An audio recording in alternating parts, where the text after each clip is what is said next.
Thank you so much, everybody, for coming this evening. I guess a little bit more formally. We know that there's been a lot changed in the past couple of weeks, and what we've seen come from teachers has been really, really amazing. So we really appreciate that, I guess, from one teacher to another, or a few of us who are here from TESIC, that you're taking the time to kind of learn a little bit more about Google Classroom, basically to go back to your students. So to start out the night, my name is Melissa Lee. So some of you have probably met me before, some of you may not have. I am the Vice President right now of the NLTA Technology Education Special Interest Council. And I guess as that's my volunteer role. As my job, I work for the NLESD, and I am a coding and maker education itinerant teacher provincially. So I have met a lot of teachers in that role. So my co-host for this evening is Michael Walter. Michael, do you want to introduce yourself? Oh, I'm Michael Walter. I'm a teacher librarian at Mary Queen of Peace in St. John's, and I'm communications on TESIC. I almost forgot. Yes. We juggle lots of different roles. And Michael's going to be helping me out by keeping an eye on the chat if there's anything that comes up. I am going to ask you to hang on to your questions until we get to the question and answer at the end, because it's likely that I'll answer some of your questions throughout the session once we get a little bit further into it, because I am going to cover the basics today of Google Classroom. If there's anything like, I guess, technical or little things you want to pop in the chat, feel free to do that. And if it's a quick answer, Michael or even Megan, who is our president of TESIC right now, she is in the call as well. So if she can help out, I'm sure she will too in the chat. But otherwise, we'll get back to your questions near the end. So I'm going to switch over my presenting right now and go to the sample classroom that I have made. There we go. So you may know from the email that I sent out earlier this evening, I have made a Google Classroom, a sample one, and I did invite the NLESD teachers to this classroom. Unfortunately, our Conseil Scolaire Francophone teachers, I don't have access to invite you just because I'm an NLESD employee. So I will certainly show on my screen what it is that I'm doing, and you can follow along there. If you want to try to test it out in your own classroom, you're absolutely welcome to do that. But I wanted to make sure we had a few teachers in there as students so that when I'm showing examples, this will make a little bit more sense. So with that, we'll get started right into the classroom. I'm going to go back to my main classroom page here first. And this is where all my classrooms are found. If you are invited to a classroom as a teacher or a student, it is going to pop up for you here. So for example, you can see a classroom that I have here that I have not yet joined or declined. So that's how it'll pop up. And that's actually how it will pop up for your students as well. But there's other ways that they can be invited, which we'll go over. So I'm going to jump right into our sample classroom. And so Catherine, you have a question already up there on our stream. How do I join as a student? You actually are already joined as a student because of the way that I invited you. So I'll go over those basics throughout, so that'll make a little bit more sense. So the first thing that I want to look at, which I think a lot of teachers, and not just teachers, but students aren't aware of this, you may be noticing that you're getting a lot of notifications from Classroom. If you've never used it before, obviously you wouldn't get notifications. But if you have used it and you don't know how to change your notifications, it can be really overwhelming. And I would say this is true for your students as well. So if they're getting a lot of notifications, you can show them how to change this for their own settings too. So how we change our notification settings in the classroom, I'm just going to click on what I call the pancake. So they're the three horizontal lines in the top left-hand corner.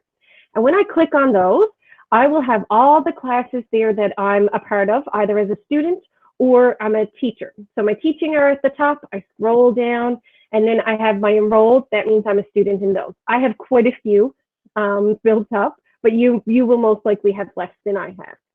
So down at the very bottom here of that pancake, or pancakes, you can click on settings. So there's two different areas for settings in Classroom. One is for the general settings, and then you also have settings in your classroom that we'll explore a little bit later. So from here, this is where I can change little things about my profile picture, but scroll down a little bit, and here we have our notifications. So our notifications are kind of split up. I have general notifications that I can change, but I also can change notifications about specific classes. So really what you should do is you need to go through these notifications and decide for you which ones do you want to have and which ones you don't.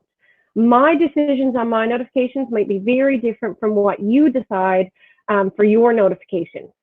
So for example, you may choose to turn off all email notifications altogether.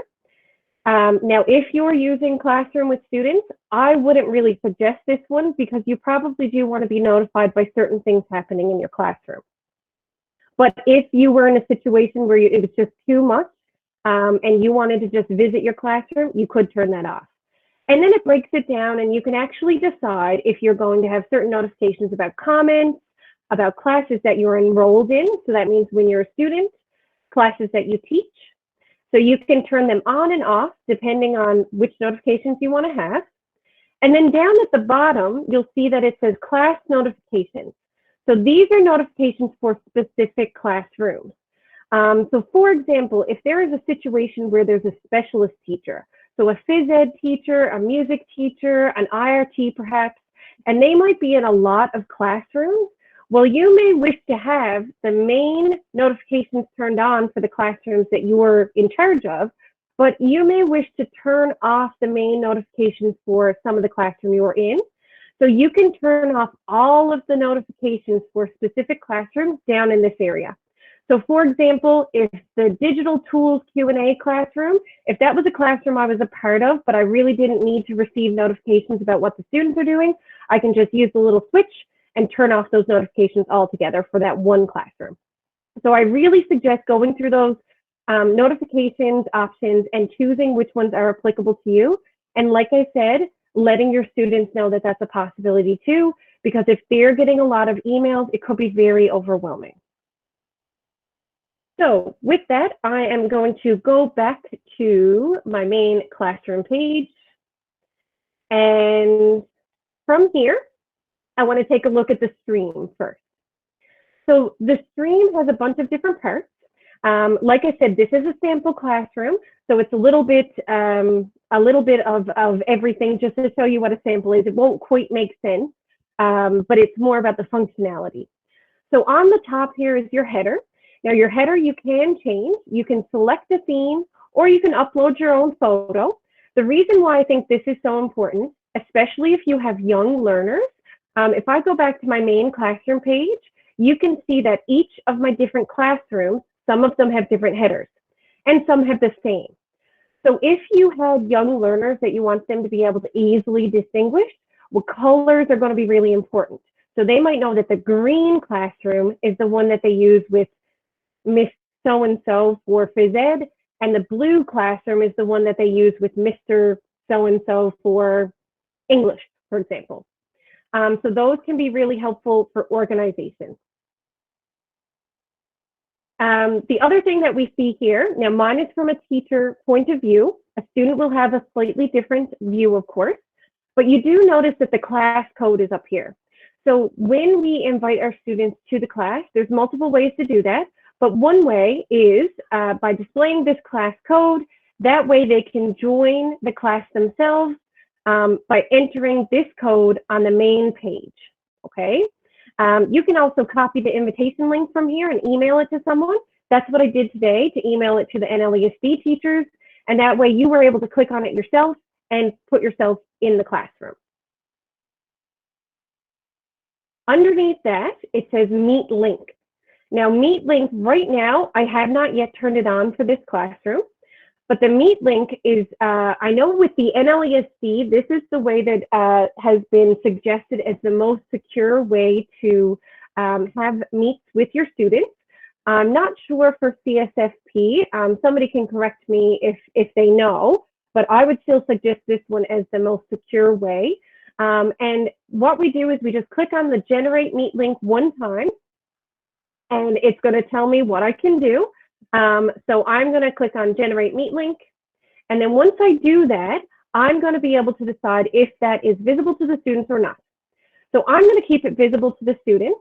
because even if it's visible to the student, I have a teacher account, so I have to be in that Meet for my students to be able to enter. I'm not 100% sure on this one for CSSP, but I know the way it works for the way our accounts are set up with NLESD, that a student cannot enter until a teacher is there. So if I scroll down a little bit, this is where our main stream is. So this is where you can post something. Now we can decide if the students are going to be allowed to post or not. Thank you, Isabel, that helps. So we can decide, as a teacher, you can decide if students are going to be allowed to post, if only the teacher is allowed to post. You have a bunch of different things that you can choose, and we'll look at those. So here you can just announce something to your class. You can, if they're allowed to comment, you can ask a little question. You can say, meet me in the Google Meet at 10 o'clock, for example. And you can add little attachments here, like a Google Drive link, a YouTube video, just quick little materials. You wouldn't want to add anything here that you want the students to be able to go back to, because it's going to get lost in the stream, because everything gets pushed down when something new is posted. You do have an option to click on the post right now that will post it right at this very moment, or you can choose to schedule it or save it as a draft. So this is a really good choice. Like if you work late at night, I work really well late at night. So instead of posting it at 11 p.m., I would schedule it so it would post in the morning so that my students wouldn't be getting notifications really late. The other thing that you want to take a look at is that we can actually post. Maybe you're a music teacher and you're in multiple classrooms, and maybe you want to post to all grade 4 classrooms at the same time. You can actually choose who this post is for. So you can choose multiple classrooms to post it to at the same time. If you're only posting to one classroom though, you have the option to even post this just to some students. So for example, I may choose to put this post, maybe I have a little reminder for Amanda and Amy. I'm going to pick on you just because you're the A names. You probably get that all the time. So I might choose just to pick Amanda and Amy to send a little reminder to them. And that means that this is only going to pop up in their stream. None of the other students will be able to see it. So it's really nice that it gives us those options to differentiate. So you can choose who you're going to post to. Okay. So I'm going to turn that back on to all students, and I'm just going to post this as an example right now. And you'll see when your stream updates, you'll probably already have noticed on my page up here, a little black box will pop up saying that the stream was updated, and you can just refresh your page and then you'll see anything new that will come in. So if I go down here, you'll see that there's some comments from some of the students in the class. And you will also, that's because I have that option turned on, but if you don't want comments for the students, you can turn it off. I'm also going to scroll down here because earlier I created some assignments and materials in the classwork area. And in my notifications, I have it turned on, so this will pop up in the stream. So that way if students sign into Classroom, they'll see anything new that I have assigned in their stream. So it's a little reminder for them.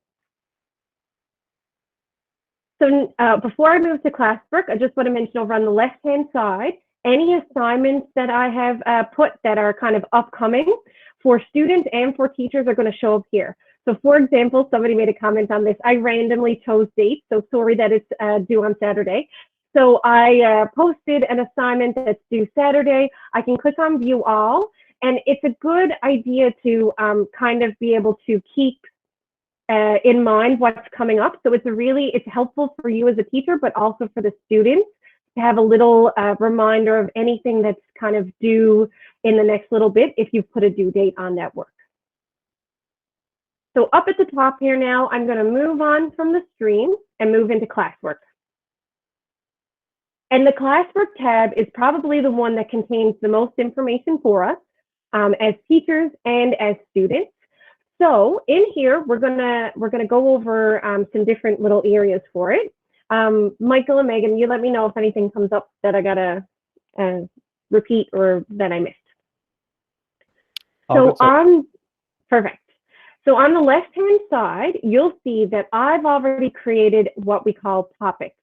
So topics are basically just an organization piece. If you're really wondering what Classroom is as a total, Classroom is an organizational tool. It's where you're kind of storing all these files. It makes it really easy for students to find, for you to find. So overall, I would say it's an organizational tool that kind of brings all of our Google elements together. So the topics that are created come up on the left-hand side to make it really easy for you as a teacher or for students to find things in the classwork area. Right now, you'll see I don't have a lot here because this is the sample classroom.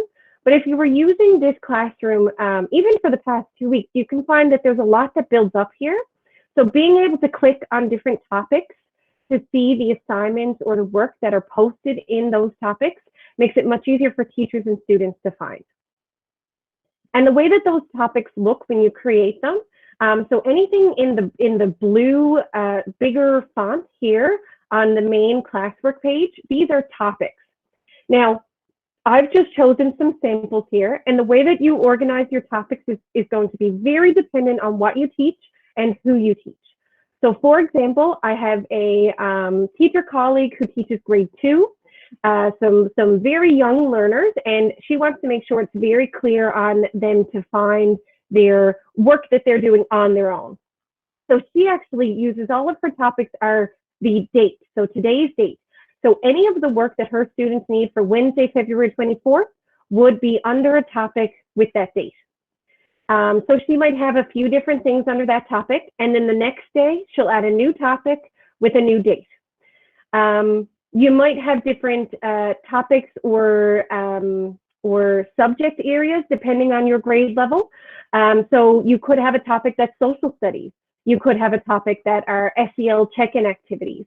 Depending on how you organize your courses and who your students are, you're going to choose what those topics are. Before we go to see how we create the topics and assignments, I just want to point out that over on the right-hand side, or right-hand top corner, I should say, we do have options to go directly to Meet from here. And you can also go right to the Google Calendar, and anything that you choose a date for in assignments will automatically be linked to your Google Calendar. And you can also access any of the work that you've put in your Google Classroom, that means any of the students' work, in the Class Drive folder. This is a bit of a personal choice. I like to access any of the work from the classroom itself. I find it much more organized. But if you were trying to find it in the Google Drive, it automatically has folders created in your Drive for you. So what we're going to do, I'm going to go through some examples here, and then I'm going to show you how we create examples and what the options are. This part is going to take up the most chunk of our time right now because there are a lot of different options, and I want you to understand how we create and what you can do with them. So I do have some examples here already. You can see that the symbols are really helpful, especially if you have younger learners, or even if you have learners with any reading comprehension issues that they're having. So the symbols kind of indicate what type of work is listed. So this is a sample question that I've put right here. We have a sample quiz that goes along with this icon. We have a sample material, and then we have a sample assignment. So you will notice that the assignment icon and the quiz icon is actually the same, I guess because you're completing work in that type of way. So we're going to take a look at what those look like and then how to add them in. So the first one I'm going to do is click on sample question. Now you will notice next to any topic or any piece of work, we'll say, you do have the 3 dots, which I usually call a snowman. So if I click on those always give me some options. So for example, I can edit this particular assignment, I can delete it, I can copy the link right to it. Same thing if I clicked on it for the main topic. I also have, if maybe I named my topic wrong the first time and I rethought it, I can rename it, I can delete it, copy the link to it. Or you will notice you can move up and down the different topics to rearrange them. So the other way we can do this, I can actually just click on the topic, grab it, and just move it around based on what I want my students to see first. So if I was using topics that are the date, I would move the most recent date to the top if it wasn't already, so that when my students log into classwork, that's what they're going to see first. So I'm going to start with sample question. So this sample question right here, I'm going to click on it. And what this does right now, this question is nothing, but this question could be anything you want them to ask. Do you have any questions about whatever topic we were working on today? It could be an SEL type question. How are you feeling? Those kinds of things. And in those questions, you can actually decide if your students get the opportunity to comment on them and if they can comment on other people's responses. So it can be quite collaborative. And then you can view the question right here. And within here, you can see that I'm able to see the responses of any of the students in the class. Now, right now, nobody has created responses.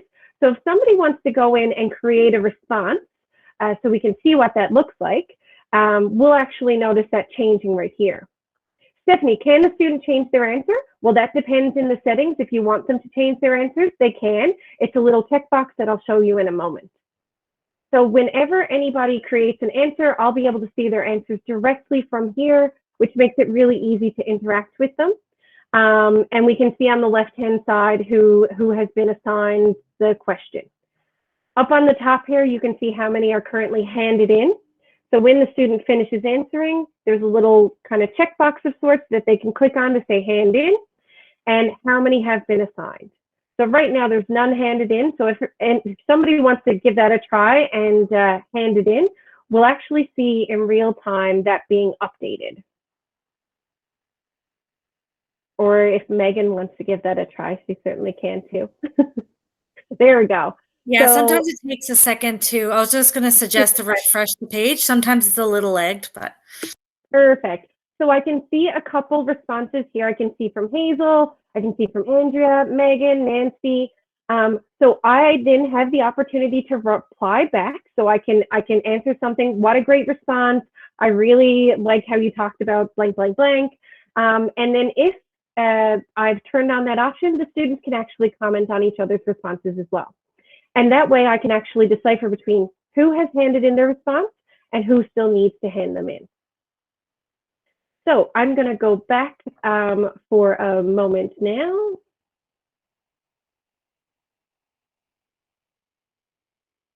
I don't know if I clicked on that. There we go. Okay. So that's what the sample question looks like. Then we have a sample assignment, a sample material, and a sample quiz.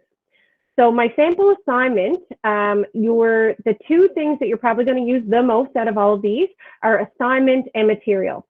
So your assignment, you can see that we have one class comment, so that's perfect. If I click on that here, I can already see I have one assignment handed in and 44 out assigned.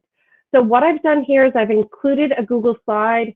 There's some sample directions there. You can tell them whatever you need them to do in that document that you've attached. And then I can see if there's any class comments. So for example, Krista has put a sample answer.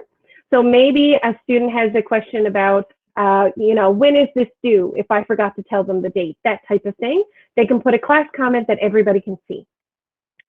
Same thing then, if I click on this assignment, I can see exactly who has even opened their assignment. So for example, I can tell that Krista has opened it and she's already handed it in. I can tell that Heather has opened it, but she has not handed it in yet. And I can tell that Hazel hasn't opened it at all because there's no attachments yet assigned. So we can kind of differentiate very quickly by looking in that particular assignment right here. Same thing on the left-hand side.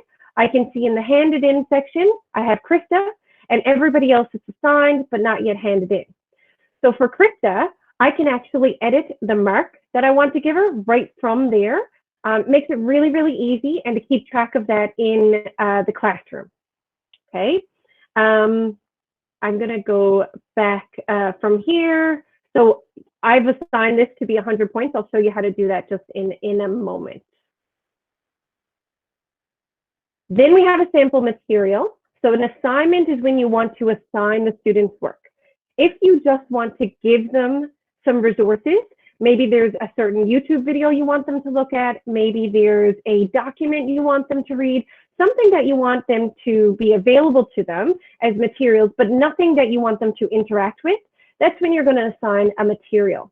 So if I look at this sample material that I've put here, I've connected it to a document. So it's just a Google Doc. And when you put the Google Doc in here, there wouldn't be a copy for students. They would only have viewing access to this. So it's only to be able to view material, not to interact with it. So I'll show you how to add that in a moment. And then the other option is a sample quiz. Now, I do think it's important to note the importance of a quiz in the virtual world, just to be very purposeful with these quizzes. They don't have to be used in a traditional quiz type way. You could very easily use it as a check-in or like an exit card. So these forms can be really helpful in that way. So there could be sample instructions here. The student can click on the Google form to complete the assignment. Same thing, if I click on view assignment, I'll be able to see exactly how many of the students have handed it in. So Lori and Wendy have already handed it in. And then my other students, it has been assigned. Same thing on the left-hand side. I can actually determine the mark that I want to give them based on that assignment.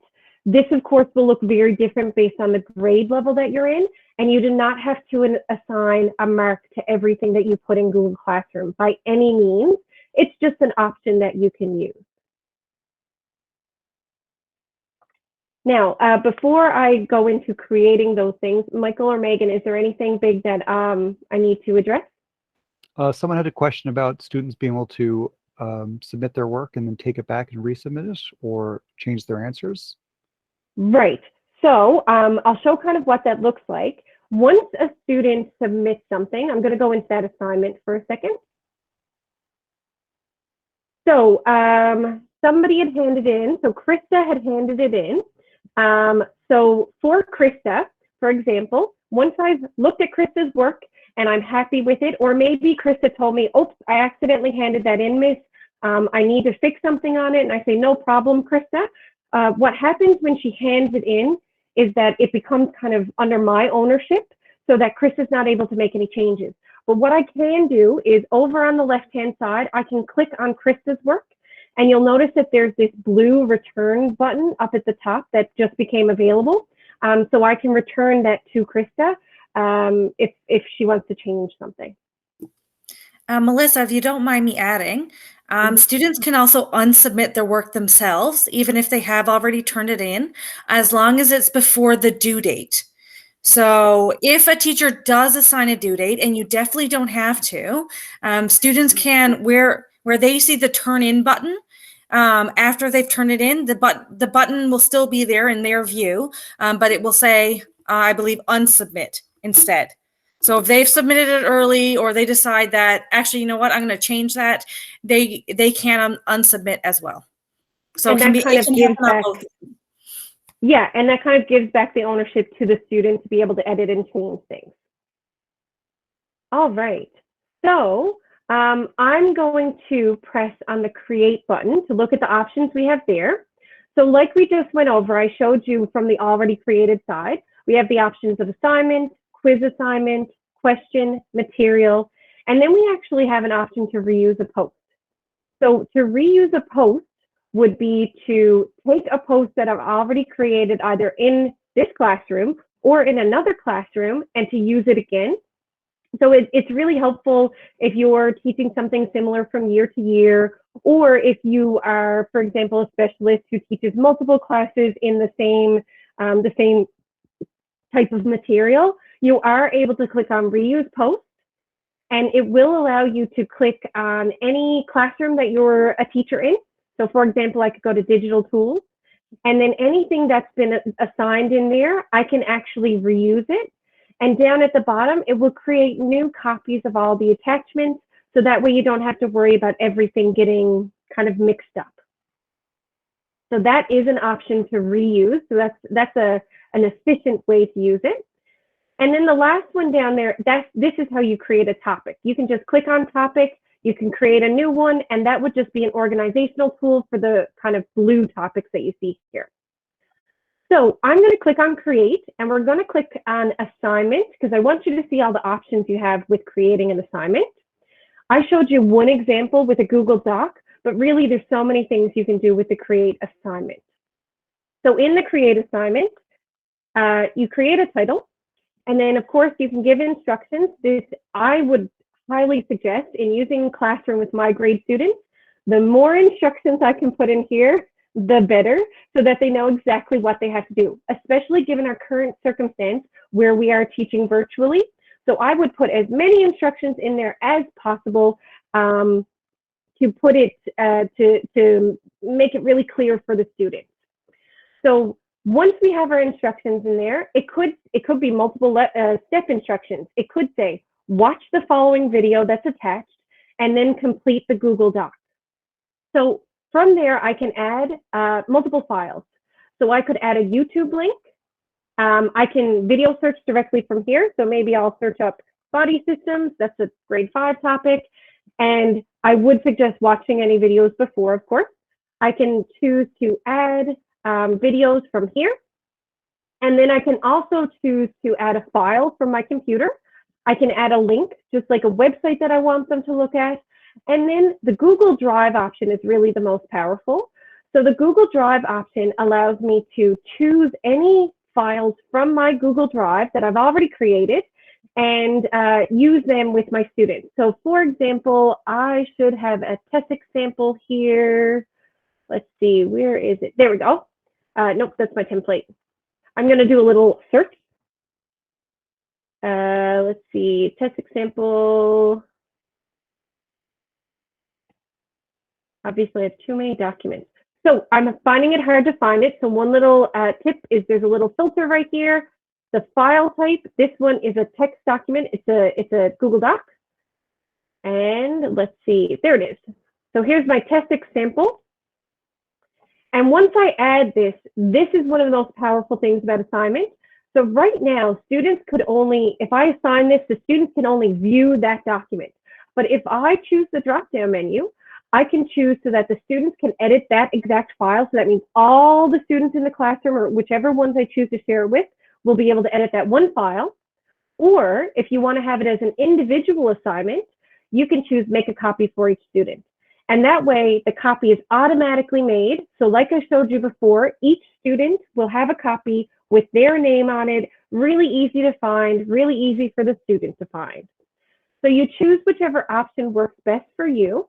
For students can edit the file, maybe group work. You might want to share it with a certain group. You can do that too. Now, once you create this assignment, it's really hard to go back and edit it because what happens after this point, a copy of this certain doc is going to go out to every single student in your class. So you can't really pull those back. So just be sure when you're sending out an assignment, that's what you want to do. So over on the right-hand side, we're going to look at all the options we have. So the students are going to be able to find these things in their classroom. If they have notifications turned on, they will get a notification that it's in the classroom in their email, but they're actually going to go to the classroom to find all of this. So on the right-hand side, we have 4. So that means who is this assignment destined for? I have a couple options. The first one, like I was posting on the stream, I can actually post this to multiple classrooms. So for example, if I'm posting an assignment to all my grade 4 music classes, well, I can check off whichever classrooms I want. If I choose this option, I will no longer be able to choose individual students to send it to. So that's one thing to keep in mind. If I choose to stay in the one classroom I'm in, I can choose to send it to just particular students. So maybe this assignment is only for Amanda, Amy, and Andrea. I can choose exactly which students it goes to, which really allows for the differentiation again. So that's a really good option. So I'll send this one to all students. I can assign points, or I can choose for it to be unmarked. So this really depends on your side of things, what you want this to look like. You can change that the way you wish. If it's marked, you saw the option earlier where it came out, I can mark it out of 100, for example, and you can change that, how much that's, I guess, worth. This will depend on grade level too. There's also a due date option. You do not have to give a due date, but you certainly can, and it's just a little calendar that you choose from. So for example, maybe this one's going to be due, let's not make it on a Saturday, Monday, March the 1st. And I can actually put a specific time if I'd like. So that helps the students keep in mind what work needs to be coming in next. And then the topic area is just the same as those topics we talked about earlier. I can choose a topic that already exists, or I can create a topic directly from here. So I'm going to choose Wednesday, February 24th. So this is going to be added in with the other assignment that was in Wednesday as a topic. And then there is a rubric piece. We're not going to go over that this evening. I guess it's a little bit more advanced than the basic things that we're going to go over. But I just want to mention it is an option if that's something you want to explore after this evening. Once I have everything chosen here and I'm happy with my assignment the way it is, I'm going to go up to the blue button in the top right-hand corner. And we can assign this right now. But again, if I was preparing at maybe, 10:30 at night, because that's when I do my best prep, we might not want to send that out to our students because they will get notifications and that can be okay. So instead, it's a lot better to schedule it for a good time for you. So there is a drop-down menu next to the assign button, and you will get the options to assign, to schedule, or to save the draft. And then that way you can post it later whenever you want to. That means it will only be visible to the teachers in the classroom, not the students, until you assign it. So I'm going to assign this one, and so you'll get it right away. And that'll just take a moment to push out, because what it's doing is it's creating copies of that Google Doc for everybody in there.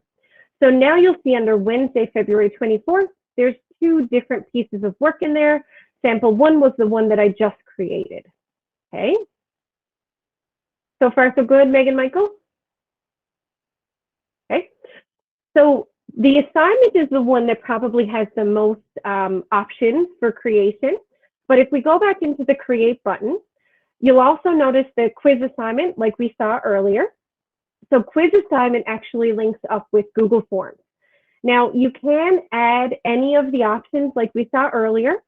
And you can actually create, I forgot to mention that for assignment, but you can create right from here. So if you didn't have a Google Doc prepared, but you wanted your students to use one, you could actually click on create and add any of these types of files for your students right from here. So if you don't have something prepared, you can use it. You'll notice that there's a blank quiz option. So if I wanted to, I can click on blank quiz, and I can actually fill out this form. This is a Google form right from here to be connected to that assignment, or quiz assignment, I should say.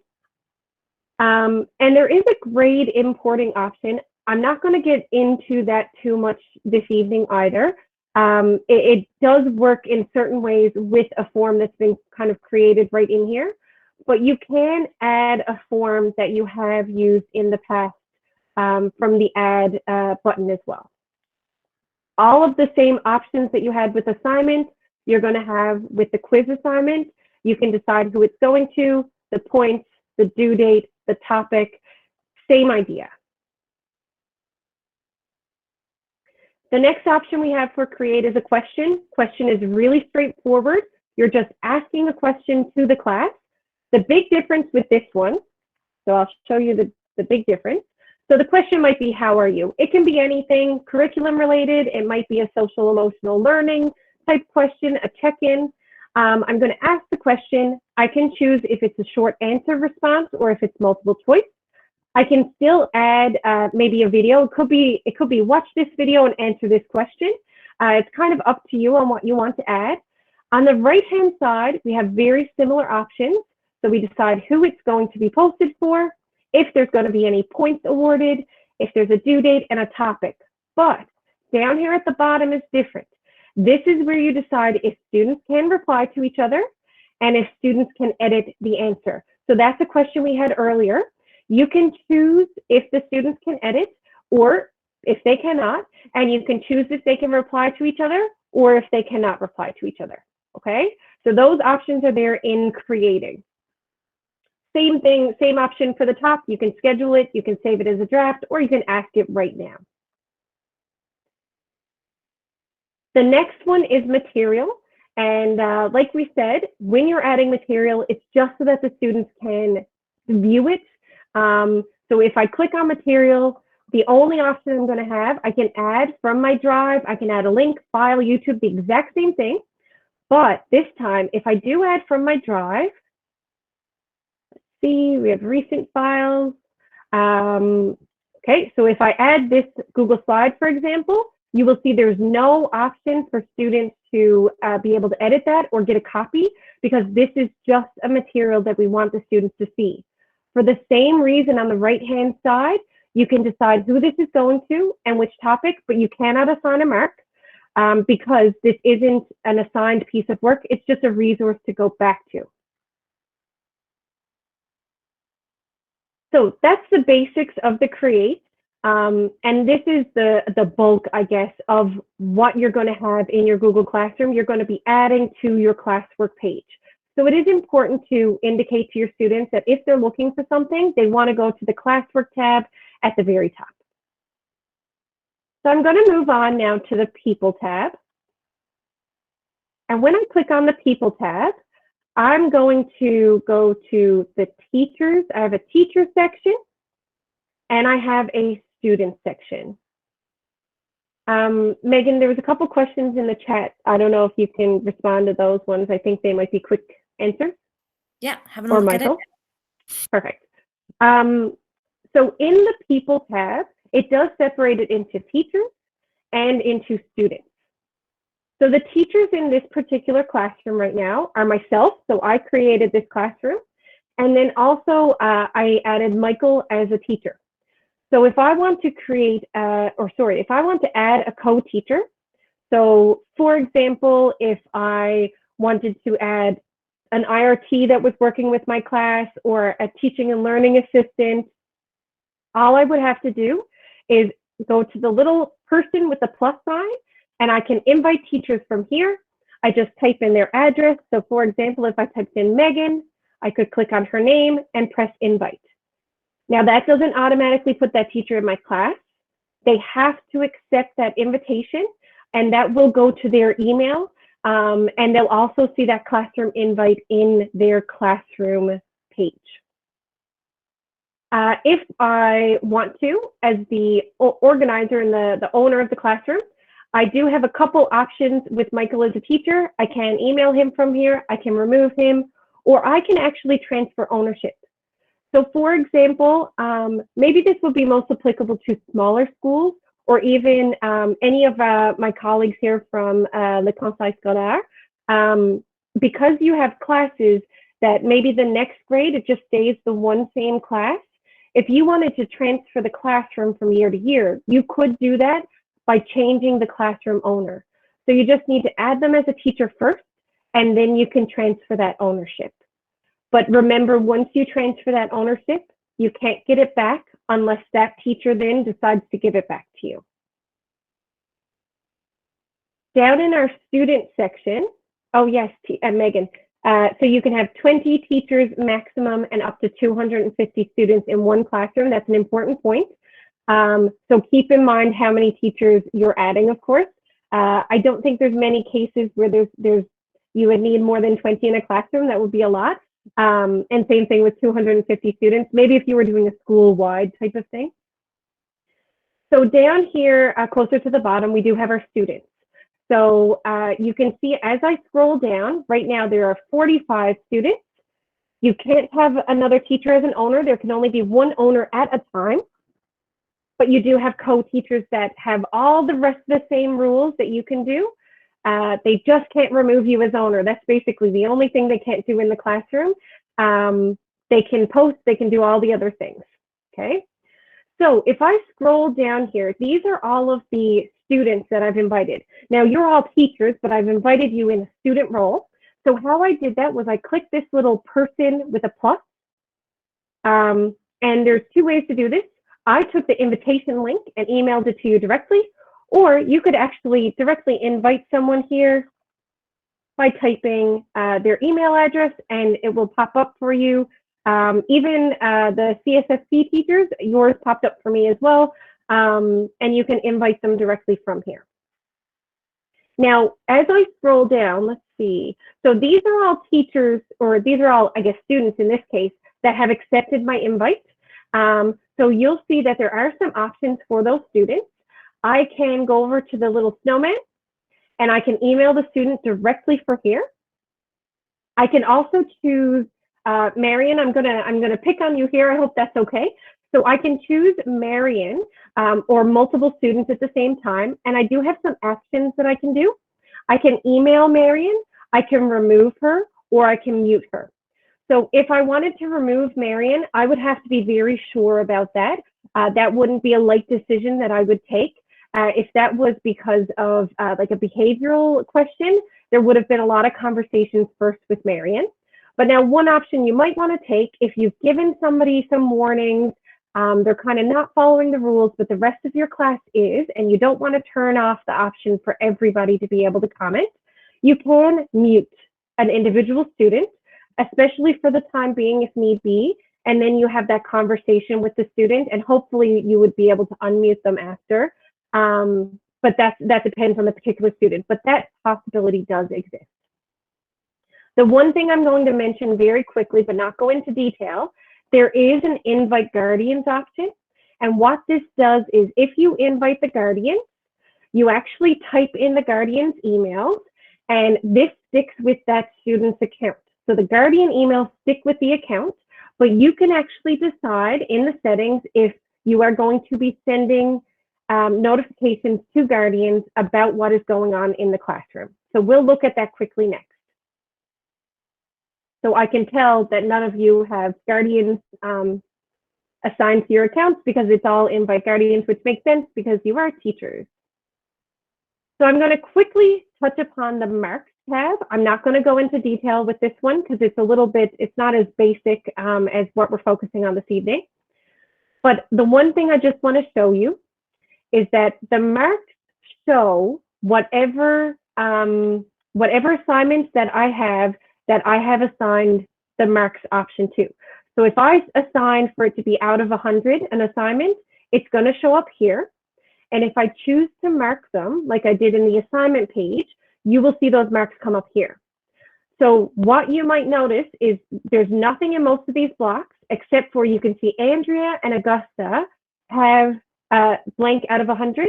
That's because those students passed in their assignment, but I haven't marked them yet. So there's nothing here. So if I decided, Augusta, that you had 99 points out of 100, I can actually change that right from the marks page. And you can decide in settings if the students are able to see these marks or not. I'll show you that next.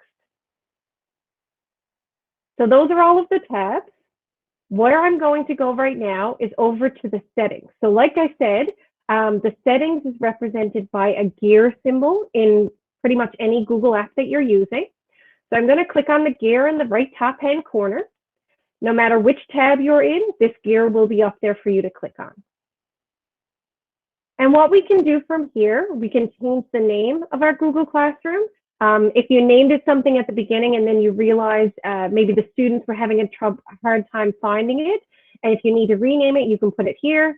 You can add in class description, section, room, subject. You don't have to, but you can add those details if you wish. Down here in the general section, this is where our Google Meet and our invitation codes are. So the invitation code is the code that we send out to for students to join. So right now, these are turned on. You can reset them or turn them off. I would generally just leave that on.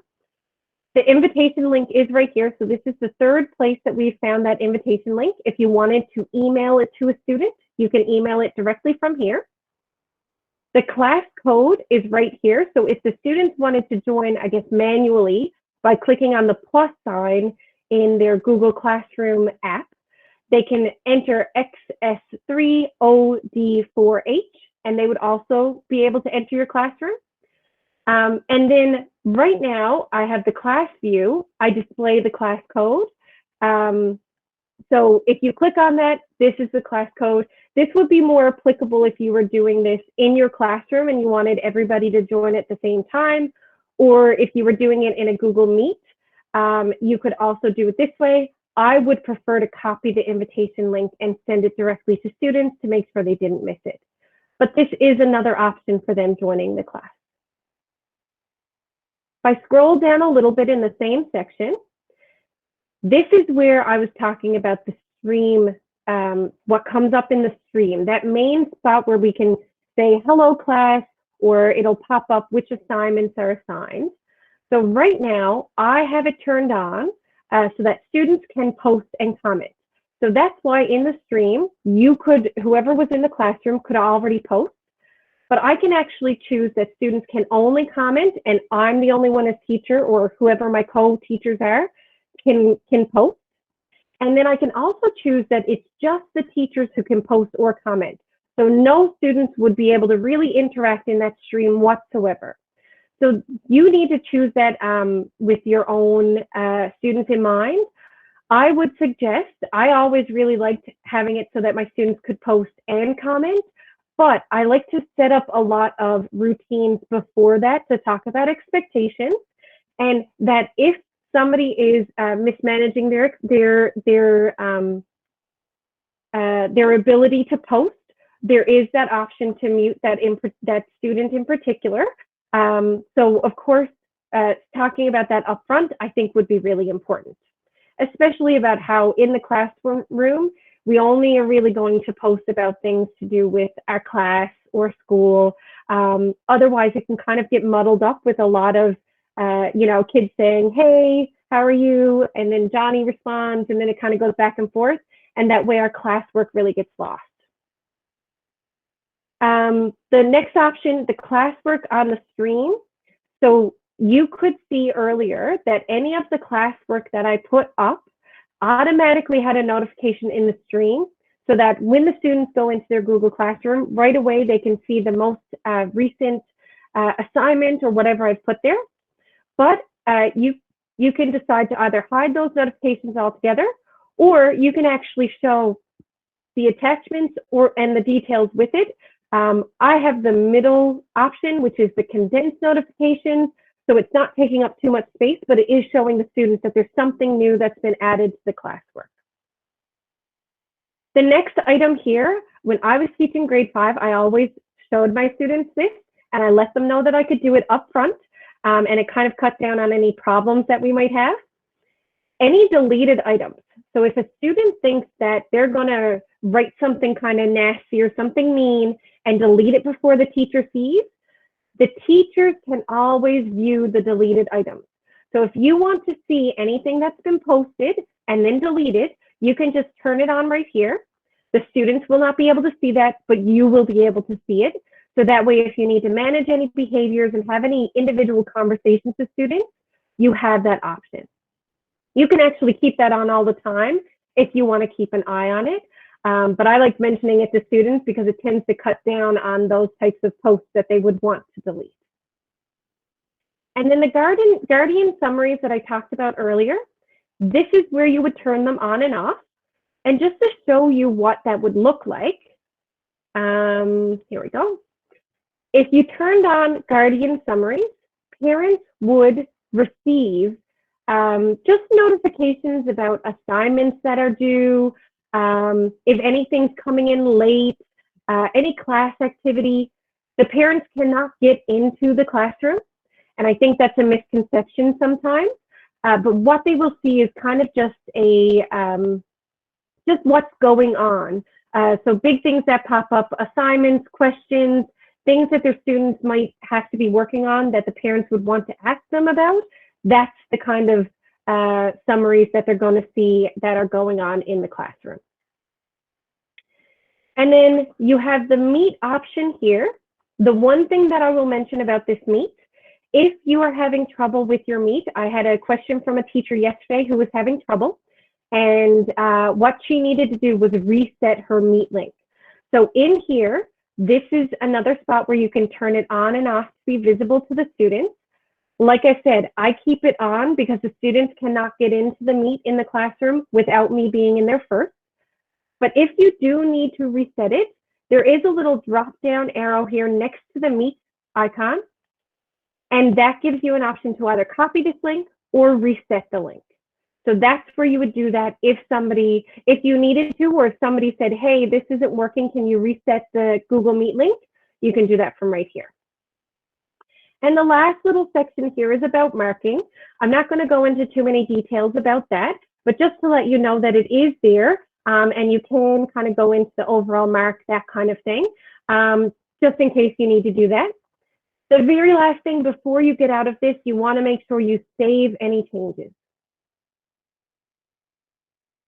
So that brings me through the basics of Google Classroom.